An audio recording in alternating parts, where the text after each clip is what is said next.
जय माता दी।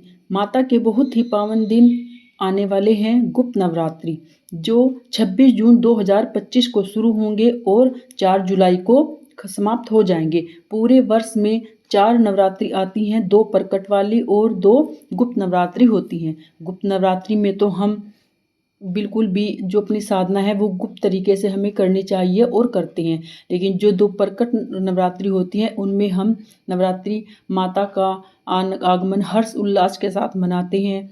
अपने मतलब मंदिरों में भजन कीर्तन मंडली होती है, अपने घरों में भी हम कीर्तन वगैरह कराते हैं। नवरात्रों में हम अपनी साधना, अपनी पूजा पाठ को गुप्त रखते हैं। नवरात्रों में आप कैसे पूजा पाठ कर सकते हैं, आइए इस वीडियो में जानते हैं कैसे आप संकल्प लें। आप गुप्त नवरात्रि में घट स्थापना भी कर सकते हैं और आप बिना घट स्थापना के भी कर सकते हैं। अगर आपके घर में कोई नहीं करने दे रहा है, क्योंकि हर घर के अलग अलग नियम होते हैं, कोई पूछता है, तो आप गृहस्थ जीवन में रह के बहुत सिंपल तरीके से भी इसमें गुप्त नवरात्रों में अपनी पूजा अर्चना कर सकते हैं। पूजा पाठ तो हम रोज़ सुबह शाम करते हैं, लेकिन गुप्त नवरात्रों के दिन आप अपनी पूजा पाठ को थोड़ा बढ़ा सकते हैं। आप पहले नवरात्रों को संकल्प लें कि आप कोई भी पाठ, जैसे दुर्गा सप्तशती है, दुर्गा चालीसा है, कोई भी पाठ आप रोज़ माता के सामने दिया प्रज्वलित करके आप वो पाठ का रोज़ पढ़ेंगे, या आप एक माला रोज़ जप करेंगे। किसी भी मंत्र का आप संकल्प ले सकते हैं और आप बिना किसी के, आप अगर कोई पाठ पढ़ रहे हैं, चाहे दुर्गा सप्तशती है, तो आपके घर में भी किसी को पता ना चले। आप अपने मन में इस तरह संकल्प लेकर आप अपनी पूजा को गुप्त रख सकती हैं। माता रानी के भक्ति के इस पर्व पर देवी माँ के 10 महाविद्याओं की पूजा की जाती है। धार्मिक मान्यता के अनुसार किसी भी व्रत या पूजा पाठ का पूर्ण फल पाने के लिए कुछ विशेष नियम या सावधानी बरतनी चाहिए। आइए जानते हैं वह क्या है। शास्त्रों के अनुसार गुप्त नवरात्रों के दिन घर में पूजा स्थल को स्वच्छ रखें। नवरात्रि के पहले दिन एक दिन पूर्व ही घर में पूजा स्थल को अच्छी तरह से साफ सफाई कर वहाँ पर जो एक्स्ट्रा सामान है वो आप हटा दीजिए और अपने पूजा स्थल को गंगा जल वगैरह से पवित्र कर लीजिए। अन्य नवरात्रि की तरह ही गुप्त नवरात्रि में भी सात्विक भोजन ही बनना चाहिए। नवरात्रि के दिन बेहद प्रभावशाली होते हैं। शास्त्रों की माने तो नवरात्रि के दौरान घर में तामसिक भोजन नहीं करना चाहिए। जो लोग नवरात्रि व्रत रखते हैं उन्हें इस बात का खास ध्यान रखना चाहिए।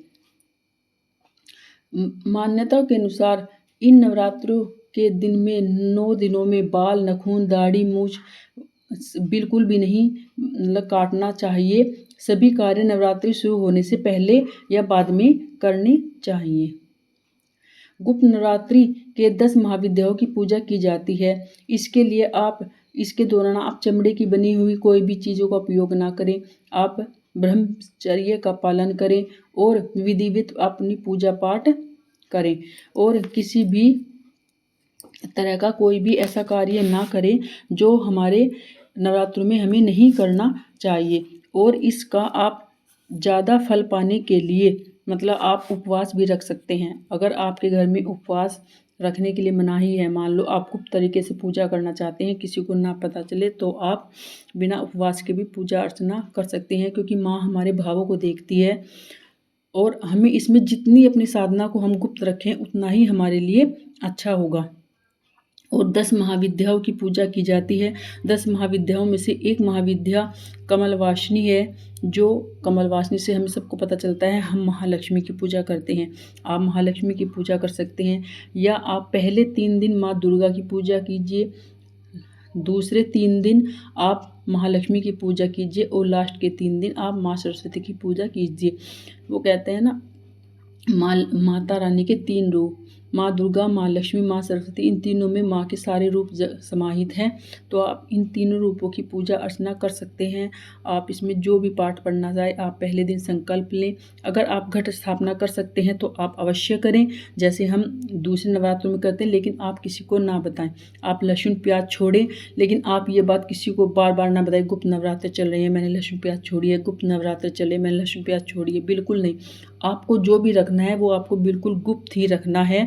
और आप श्री कनकधारा का पाठ कर सकते हैं, श्री सूक्त का पाठ कर सकते हैं, दुर्गा चालीसा का पाठ कर सकते हैं, दुर्गा सप्तशती का पाठ कर सकते हैं, माँ के 108 नाम जो है ऊन का आप कर सकते हैं। तो और एक जो हमारा मंत्र है जिससे हमें कोई भी बल प्रमाण वो पहले ही सबसे पावरफुल मंत्र है ओम ऐम ह्रीं क्लीं चामुंडाय विच्चे नमः। आप इस मंत्र का यथासंभव पूरे 9 नवरात्रों में जितना अधिक ज़्यादा जाप करेंगे और आपको उतना ही ज़्यादा फल मिलेगा।